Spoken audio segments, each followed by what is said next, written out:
So I'm Professor Aditya Kidari, and this session is basically with regards to UPSC orientation. All right. So I shared some of my information with you. You can definitely follow me on various social media channels or handles. Now, first of all, you should know what is the eligibility criteria for appearing in UPSC with respect to your age. Now, if you belong to the general category, the age limit is 32, and the number of attempts which you can give is 6. The first thing you need to be a graduate in any stream.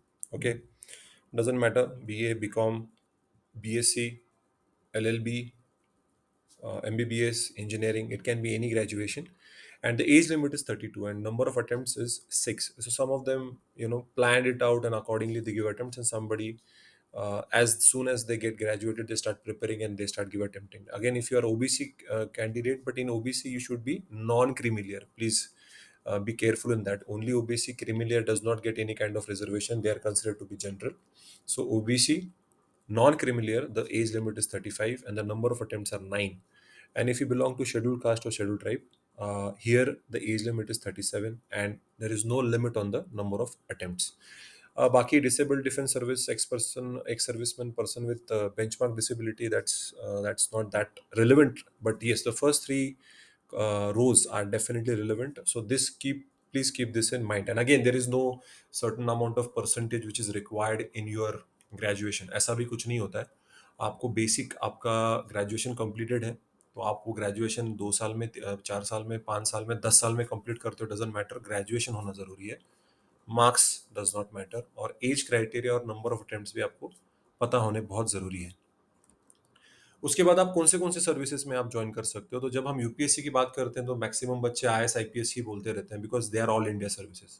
All India services का मतलब ये होता है कि आपको India में किसी भी स्टेट में आपको नौकरी करनी पड़ सकती है. मतलब अगर आप महाराष्ट्र से हैं तो आप जब एग्जाम क्रैक करोगे तो आपकी जो रैंकिंग होगी, आपका जो मेरिट होगा, मेरिट लिस्ट के हिसाब से, आपकी प्रायोरिटी के हिसाब से आपको स्टेट अलॉट किया जाएगा. तो वो जम्मू कश्मीर हो सकता है, केरला हो सकता है, त्रिपुरा हो सकता है, वेस्ट बंगाल हो सकता है, any of the states. So you can be posted anywhere and the rest of your service will be in that particular state. But उसके अलावा सेंट्रल सर्विसेज होते हैं. Foreign service, Indian foreign service, audit and account service, revenue service. तो यहाँ पे मैंने बहुत सारे सर्विसेज दिखाए आपको. जो मेरे स्टूडेंट हैं जो हुए हैं वो आईआरएस हुए थे, customs. Alright. And obviously Vinayak became IAS, Indian administrative service. तो सेंट्रल सर्विसेज ऐसे होते हैं कि मोस्टली ये जो सर्विसेज होते हैं वो मेट्रोपॉलिटन सिटीज में होते हैं. अगर मैं आईआरएस का एग्जांपल दूं तो नागपुर, मुंबई, दिल्ली, बैंगलोर, चेन्नई, कोलकाता, ऐसी जगहों पे पोस्टिंग्स होती हैं सेंट्रल सर्विसेज के. You are directly recruited under the central government. और जो ऑल इंडिया सर्विस होता है वो आपको रिक्रूट तो सेंट्रल गवर्नमेंट करता है, लेकिन आपकी जो सर्विस होती है वो स्टेट में होती है और स्टेट आपको सैलरी देती है. So that is a little difference. और जो सबसे आखिरी में जो आते हैं ग्रुप बी सर्विसेज, मतलब अगर आपकी रैंक बहुत नीचे आती है, so these are the remaining like Pondicherry civil service, Andaman civil service, Andaman police service. तो ये ग्रुप बी सर्विसेज हैं. तो ऐसे आप देख सकते हो काफी सर्विसेज होते हैं. इसमें से आपको कोई भी एक सर्विस के लिए आप अप्लाई कर सकते हो. बेसिकली आपको प्रायोरिटी लिस्ट देनी पड़ती है. जैसे जब आपने सीईटी दी होगी तो सीईटी के बाद आपको कॉलेजेस की लिस्ट देनी पड़ती है प्रायोरिटी की. पहला कॉलेज का प्रेफरेंस, सेकंड प्रेफरेंस. तो ये प्रेफरेंसेस वाइज आपको लिखना पड़ता है. इसमें भी मैं बच्चों को गाइड करता हूँ कि सबसे अच्छी सर्विस से लेके सबसे एंड में ऑब्वियसली आप ग्रुप बी सर्विसेज लिखोगे. स्टेट का भी प्रेफरेंस देना पड़ता है, सर्विसेज का भी रेफरेंस देना पड़ता है. But obviously that is when you clear the first step, that is the prelims. उसके बाद जब मेंस का फॉर्म भरना होता है तब आपको ये सब प्रेफरेंसेस भरने पड़ते हैं. So these are the number of services which you can apply for once you are attempting for UPSC. तो मैं आपको थोड़े स्टैटिस्टिक्स बताना चाहता हूँ 2011 से लेके 2019 तक. तो आप देखेंगे number of candidates. So steadily number of candidates from 5 lakhs to 8 lakhs. बीच में 2016, 17, 18 में काफ़ी इकोनॉमिक्स थोड़ा स्लम आया था, डिमोनेटाइजेशन भी हो गया था. तो तब बहुत सारे लोगों ने अटेम्प्ट देना स्टार्ट कर दिया था. इवन अगर आप देखें number of candidates are increasing, but please look at the people who are actually appeared for the prelims. Appear कितने लोग हुए हैं. अगर आप 2011 में देखेंगे 5 लाख में से सिर्फ 2.4 लाख ही लोग बैठे हैं एग्जाम में. तो अगर आप देखेंगे 2011 से लेकर 2019 तक फॉर्म भरने वाले बहुत लोग हैं लेकिन एग्जाम देने वाले सिर्फ 50%. तो आपको डराते हैं कई बार लोग कि 8 लाख लोग बैठते हैं, 10 लाख लोग बैठते हैं. जी नहीं. भले ही 8 लाख लोगों ने एग्जाम फॉर्म फिल किया होगा, लेकिन 8 लाख में से 4 लाख के आसपास ही लोग एक्चुअली प्रीलिम्स में बैठते हैं। और उन 4 लाख में से 1 लाख ही बच्चे होते हैं जो जेन्युइनली हार्ड वर्किंग स्टूडेंट होते हैं। उन 1 लाख में से आप मेंस में 10 से 15 हजार लोग बैठते हैं।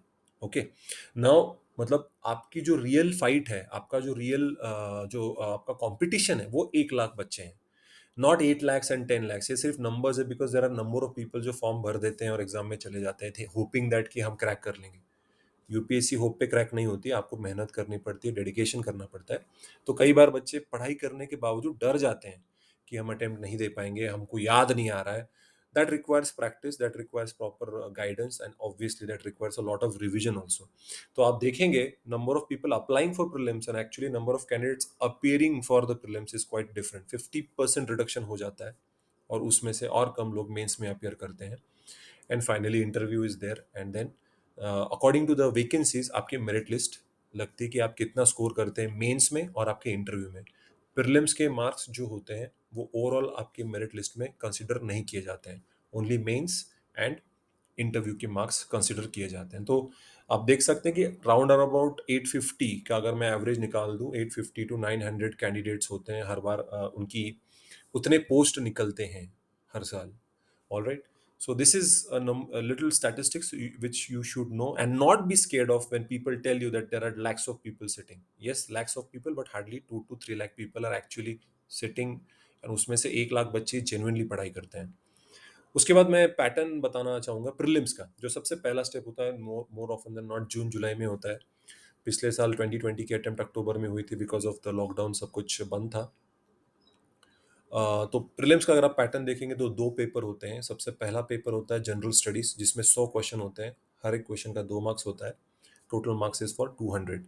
ओके, 2 घंटे का पेपर होता है। इसके अंदर Indian constitution, Indian economy, current affairs, geography, history, international affairs, ये सब आता है जनरल स्टडीज में। और सीसैट जो है, that is civil services aptitude test, इसमें 80 क्वेश्चंस होते हैं, हर एक क्वेश्चन 2.5 मार्क्स का होता है, दैट इज ओवरऑल 200 मार्क्स का पेपर होता है, 2 घंटे का टाइम होता है। इसके अंदर आपका एप्टीट्यूड टेस्ट किया जाता है, मतलब इसमें आपको मैथमेटिक्स आएगा, लॉजिकल रीजनिंग आएगा, इंग्लिश आएगा।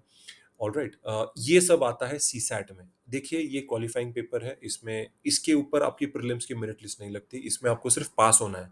33% से ज़्यादा आपको मार्क्स मिलने चाहिए सीसैट में। अगर आप सीसैट में 33% मिनिमम नहीं ला पाए तो आपका जीएस पेपर चेक नहीं होगा। सो सीसैट आपको क्लियर करना ही पड़ेगा, अदरवाइज आपका जीएस का पेपर चेक नहीं होगा और ऑटोमेटिकली आप एलिमिनेट हो जाएंगे।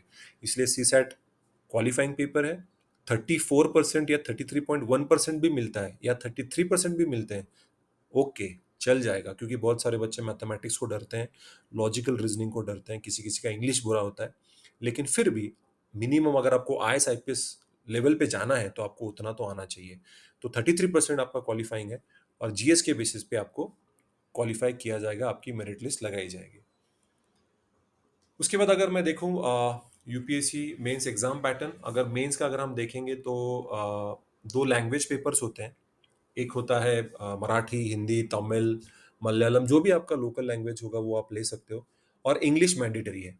सो both of this again are qualifying papers like CSAT. अगर आप हिंदी, मराठी में या इंग्लिश में फेल हो जाते हो किसी एक सब्जेक्ट में, तो आपके बाकी का कौन सा भी पेपर चेक नहीं होगा, आप ऑटोमेटिकली एलिमिनेट हो जाएंगे। तो आपके लैंग्वेज पेपर में आपको क्वालिफाई करना मैंडेटरी है। मेरे काफ़ी दोस्त, जब मैं खुद प्रिपेयर कर रहा था तो काफ़ी मेरे दोस्त थे जो फेल हो गए मराठी में या हिंदी में या अपनी कोई लोकल लैंग्वेज में, क्योंकि हमें आदत नहीं होती है, इंग्लिश मीडियम ज़्यादातर होने की वजह से हमें इंग्लिश की आदत होती है। पर जब मराठी में लिखना हो, हिंदी में लिखना हो, या अपनी मदर टंग में लिखना हो, तो वी टेक टाइम और हम बहुत ग्रामेटिकल एरर्स करते हैं, तभी स्टिल पीपल डू फेल। उसके अलावा ऐसे का पेपर होता है, मार्क्स आप देख सकते हो, languages for 300 marks, but rest of the papers are 250 marks. ऐसे पेपर होता है जहाँ पे आपको अलग अलग टॉपिक्स पे पूछा जाता है। It can be related to woman empowerment, surrogacy, farm reform laws जो अभी गवर्नमेंट ने रिपील किए, it can be with respect to our economic sector, it can be with respect to governance, it can be with respect to ethical issues, कुछ भी पूछा जा सकता है ऐसे में।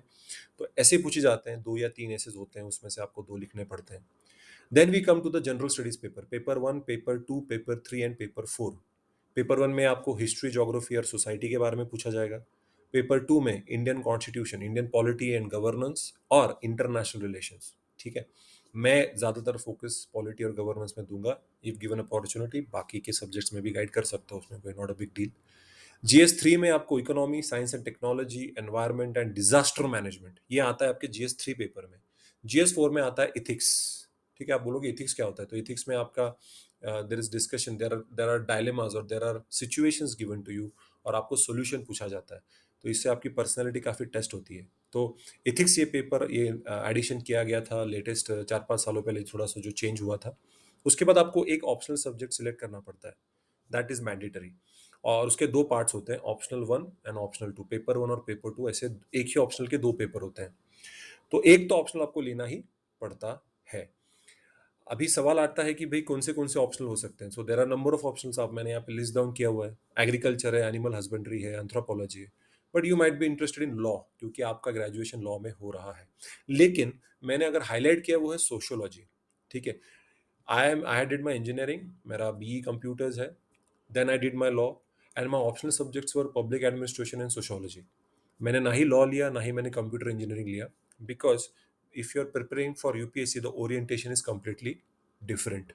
वो कैसे, जब हम ऑप्शनल सब्जेक्ट के बारे में अगर ज़्यादा डिटेल में बात करेंगे तो तब हम डिस्कस कर सकते हैं कैसे ओरिएंटेशन अलग हो सकती है। When you see the question paper, जो हम एक्चुअली ग्रेजुएशन में पढ़ते हैं उससे काफ़ी अलग क्वेश्चंस आते हैं यूपीएससी में। तो अगर कोई इंडिविजुअल गोल्ड मेडलिस्ट है लॉ में, लेकिन ज़रूरी नहीं कि वो लॉ ऑप्शनल पढ़ा पाएगा। कोई इंडिविजुअल टॉपर होगा, कोई इंडिविजुअल अपने लॉ में बहुत बेहतर होगा, लेकिन UPSC orientation is absolutely different.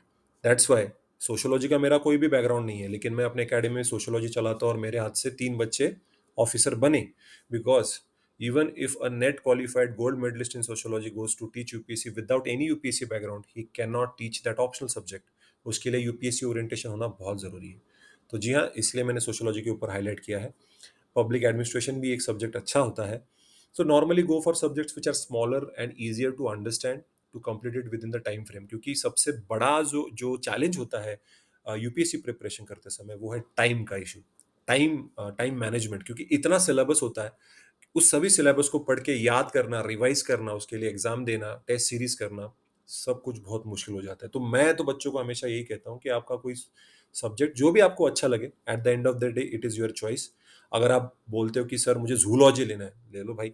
मुझे एंथ्रोपोलॉजी लेना है, ले लो। जो भी आपको अच्छा लगता है आप ऑप्शनल सब्जेक्ट ले सकते हो, depending upon your interest, depending upon the guidance which you get, and depending upon उसका स्कोरिंग कितना है एग्जामिनेशन पॉइंट ऑफ व्यू से। ये सारे इंपॉर्टेंट फैक्टर्स होते हैं ऑप्शनल सब्जेक्ट के लिए। बस मेरा फ्रेंड ले रहा है इसके लिए मैं ले रहा हूँ, या वो क्लासेस वाले बोल रहे हैं कि अगर ये ऑप्शन ले लोगे तो हम आपको डिस्काउंट दे देंगे, जी नहीं। वो डिस्काउंट पैसे में पैसा बचाने जाओगे तो आपके साल बर्बाद हो जाएंगे। Always choose a optional in which you have interest. And again, अगर ऐसे भी कई बच्चे हैं जो सोचते हैं कि लॉ ऑप्शनल ले लूंगा तो मेरी जुडिशरी की भी प्रिपरेशन हो जाएगी, जी नहीं। जुडिशरी की प्रिपरेशन, जुडिशरी का अप्रोच, जेएमएफसी और यूपीएससी का लॉ का पढ़ाई, इवन दो सिलेबस सिमिलर है, लेकिन जो ओरिएंटेशन है वो पूरा पूरा का पूरा अलग है। Okay, even preparing for UPSC and for Maharashtra public service commission, orientation अलग है। कई बार लोगों को इसके बारे में पता नहीं होता। तो अगर मैं देखूंगा प्रीलिम्स और मेंस का, मैंने यहाँ पे थोड़ा बहुत सिलेबस थोड़ा सा डिस्कस किया है। प्रीलिम्स के ऊपर मैंने ज़्यादा फोकस किया। तो उसमें अगर देखेंगे करंट इवेंट्स है, national international history, Indian national movement, Indian and world geography, Indian polity and governance, जिसके ऊपर हम और आगे जाके डिटेल में बात करेंगे, economic social development, general and environment, ecological issues, biodiversity, climate change, general science. ये सारा का सारा सिलेबस जो अपने प्रीलिम्स में पढ़ा है, ये सभी का सभी आपको मेंस में कवर हो जाता है आपका। तो उसके अलावा मेंस में अगर आप देखोगे तो इथिक्स आता है, okay, which is not covered in prelims. Alright, ऐसे राइटिंग मेंस में आता है, जो प्रीलिम्स में तो कोई चांस नहीं, क्योंकि prelims is MCQ based question paper, और जो मेंस होता है वो डिस्क्रिप्टिव होता है। कई बार बच्चे प्रीलिम्स क्लियर कर जाते हैं because but just because they don't have the answer writing capabilities और प्रैक्टिस, कई बच्चे मेंस में फेल हो जाते हैं। So that's a wasted attempt. So always पढ़ाई जब आप स्टार्ट करते हो तो always focused on the main syllabus, तो ऑटोमेटिकली आपका प्रीलिम्स का सिलेबस कवर हो जाएगा। तो अगर आप मेंस की पढ़ाई ठीक से करोगे तो आपका प्रीलिम्स कवर अप हो जाएगा। ऑलराइट, उसके अलावा मैं थोड़ा बहुत आपको सोशियोलॉजी ऑप्शनल के बारे में बताना चाहूँगा। तो इस जैसे मैंने कहा कि हर एक ऑप्शनल के 2 पेपर्स होते हैं, सोशियोलॉजी 1, सोशियोलॉजी पेपर 2। ये 250 मार्क्स के होते हैं, 3-3 घंटे का पेपर होता है, और इसका सिलेबस छोटा-सा है। It's having around 24 to 25 subject topics. अगर आप देखेंगे तो it's mostly sociology as a discipline, sociology as a science, थोड़ा थ्योरेटिकल बैकग्राउंड है, थिंकर्स हैं। अदरवाइज अगर आप ज्यादातर देखोगे, sociology paper one is more theoretical, sociology paper two with respect to Indian society, तो caste system, tribal communities, social change, agriculture sector, rural urbanisation, rural areas, industrialisation, impact on India, impact of British on India. तो हमको हमारे Indian society के बारे में काफी पता होता है, तो पेपर टू काफी आसान है। पेपर वन में पढ़ाई करनी पड़ती है, काफी थियरीज हैं, थिंकर्स हैं, लेकिन छोटा सा सिलेबस है, कंफर्टेबल पेपर है, आप इसको डेफिनेटली पढ़ सकते हो। मैंने मुझे बहुत इंटरेस्टिंग लगा, इसके लिए मैंने ये सब्जेक्ट लिया on. And just because always remember, अगर आपको यूपीएससी इंटरव्यू तक जाना है, the most important aspect of your mains is your optional. अगर आपने ऑप्शनल में बहुत अच्छा स्कोर किया, आपको कोई नहीं रोक सकता इंटरव्यू से जाने के लिए। So you have to concentrate on optional subject. इसलिए जब आप ऑप्शनल चूज करते हो, be very very focused about it. Just don't ये क्या बोल रहे हैं, वो क्या बोल रहे हैं, ये होता है because in your age more often than that आप इन्फ्लुएंस हो जाते हो। वो मत हो। शांत तरीके से आप डिमार्केट कीजिए, सिलेबस देखिए, क्वेश्चन पेपर देखिए, सही करेक्ट इंसानों से आप गाइडेंस लीजिए। आप मुझसे भी कांटेक्ट कर सकते हैं कि क्या करना चाहिए सर, मेरे दिमाग में ये दो तीन सब्जेक्ट है, तो I can guide you according to your aptitude, क्योंकि ये बहुत इंपॉर्टेंट है। अगर आप मुझे बोलोगे रात को 12 बजे बैठ के कि सर मुझे सोशोलॉजी पढ़ा दो, मैं पढ़ा दूंगा, लेकिन उसी जगह पे आप मुझे बोलोगे सर मुझे हिस्ट्री पढ़ा दो, जी नहीं, मैं हिस्ट्री नहीं पढ़ा सकता, मैं सो जाऊंगा, बिकॉज वो मेरा फेवरेट सब्जेक्ट नहीं। ऑल दो मुझे बहुत लोगों ने कहा था कि हिस्ट्री लो, ज्योग्राफी लो, बहुत ऑप्शनल सब, बहुत ही स्कोरिंग सब्जेक्ट्स हैं, जीएस को कवर कर लेते हैं, ये भी एक बहुत बड़ा सो कॉल्ड डायलॉग होता है। हर कोई ऑप्शनल सब्जेक्ट कुछ ना कुछ जीएस में कवर जरूर करता है। Sociology will help you in ethics, sociology will help you in essay, sociology will help you in social issues which is a part of GS paper one. Sociology will also help in your interview, क्योंकि sociological issues आपको पता होने चाहिए। मैं simple सा बता देता हूँ कि भाई शेड्यूल कास्ट और शेड्यूल ट्राइब में फर्क क्या है। हम एस सी एस टी को सिमिलर ट्रीट करते हैं, जी नहीं, schedule caste is completely different section of society. Schedule tribe अलग है, इनके प्रॉब्लम्स अलग हैं, उनके सॉल्यूशंस अलग हैं, इनकी स्ट्रैटेजीज अलग हैं, गवर्नमेंट का अप्रोच अलग है, लेकिन हमें ये पता नहीं होता। हम एस सी एस टी ऐसा बोल देते हैं, but they are completely different section of the society. So yes, हर एक सब्जेक्ट का फायदा है। लॉ लोगे तो उसके भी अलग फायदे हैं, लेकिन उसको पढ़ाई करने का जो टेक्निक है, आपके ग्रेजुएशन में वो टेक्निक कवर की नहीं जाती। 6 सालों से मैंने लॉ पढ़ा रहा हूँ मैं, मुझे पता है, अब 7 साल हो गए लॉ पढ़ा रहा हूँ, वो ओरिएंटेशन नहीं आता है when it comes to UPSC. UPSC के लिए अलग ओरिएंटेशन से पढ़ना पड़ता है। Okay, that's a different topic all together. तो take an optional which is feasible, छोटा है, आसान है समझने में, और सबसे इंपॉर्टेंट, उसको गाइड करने के लिए आपके पास अच्छे इंडिविजुअल है। मिसगाइड करने के लिए आपको मार्केट में बहुत लोग मिल जाएंगे, तो गाइडेंस भी बहुत ज्यादा इंपॉर्टेंट है। तो नॉर्मली जो सोशियोलॉजी ऑप्शनल सब्जेक्ट होता है वो एक 4 महीने से 4 से 5 महीने में ये पूरा का पूरा सब्जेक्ट कवर हो जाता है। ये मेरे एकेडमी में मैं लेता हूँ, आर्क में, ए आर के अकेडमी जो है वहाँ पे मैं लेता हूँ, मैं जनरल स्टडीज का भी लेता हूँ। So yes, this is a small and sweet subject which can be studied quite easily. So thank you very much. This was about UPSC's basic foundation. So if you have any questions, you can definitely ask and go ahead. Thank you so much.